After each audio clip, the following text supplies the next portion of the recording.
মধ্য আষাঢ়ে দাবদাহে পুড়ছে দেশ, অসহনীয় গরমে অতিষ্ঠ নগর জীবন। রাজধানীর মাতোয়াইলে পানির তীব্র সংকট, এলাকাবাসীর বিক্ষোভ। আগাম বিক্রির শেষ দিনে 5 জুলাইয়ের টিকিটের জন্য কমলাপুর রেল স্টেশনে উপচে পড়া ভিড়। লাইনে দাঁড়িয়ে দীর্ঘ অপেক্ষার পর কাঙ্ক্ষিত টিকিট পেয়ে খুশি ঘরমুখ মানুষ।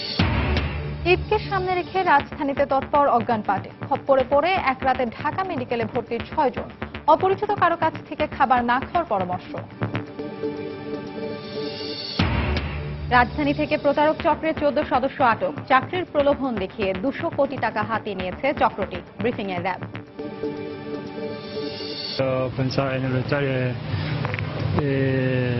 que ya está, se terminó para mí la selección.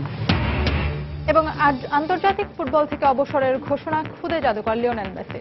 Copa আমেরিকার ফাইনালে টাইব্রেকারে চিলির কাছে হারের পর এই সিদ্ধান্ত।